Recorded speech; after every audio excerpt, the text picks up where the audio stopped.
All right, doing some wet sanding work on this very oxidized black Silverado that was down in Florida.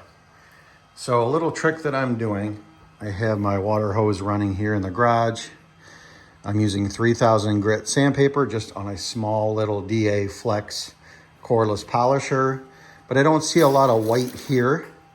So I'm working across and all I'm doing is wet sanding until the white area looks black as you look through the water. So I'm removing the heavy oxidation first, working our way around. So at this point, there's no bright white spots really sticking out at me. At this point, I'm ready to dry this and go into compounding and see what kind of results we get. All right, after wet sanding, it's looking very white and horrible.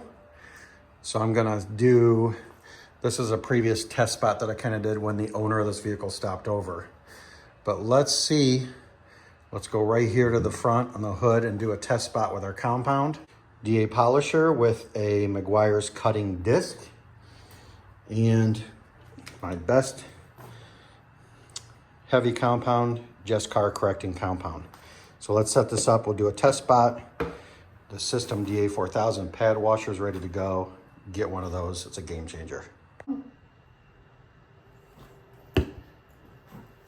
Prime up a little area. See what this does.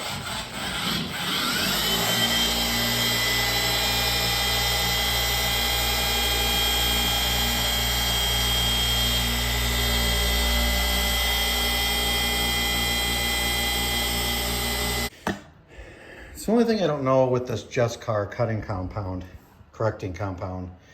It just, I don't know if it has a long working time, but it just seems like it's, I wish it stayed a little wetter. I have my DI rinseless wash in a bucket here, diluted 256 to 1. Whenever you want to wipe off polish or compound, you don't want to work hard. Trust me, use a rinseless wash.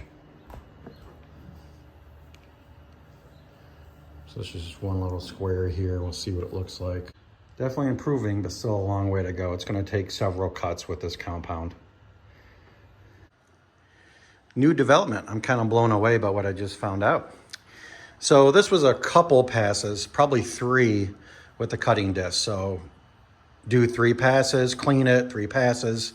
So I guess you'd call it 3 section passes. This is just 1 section pass with the new rupes extreme cut microfiber pad. It's supposed to be their new technology. So back and forth 3 times, 1 section pass, not much, but check this out.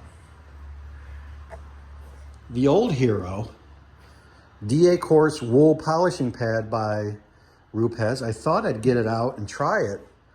Wow, this thing is cutting. You can feel it. I had to start, like, put a little extra compound on it because it was, you could just feel it. It's kind of just ripping or grabbing and cutting at that paint. Not as smooth to work with as that pad, but wow. So I guess wool's gonna be our winner. Those Rupes wool pads are really doing a trick, but you can see it still leaves micro marring. So we're gonna come and do a polish on it now for our last step. Basically, we're doing a 3-step. We're wet sanding, compounding, and polishing, but we are coming along. The winner of the polishing step that I've found is DIY Detail's Gold Standard Spray Polish, which is very quick to work with, by the way.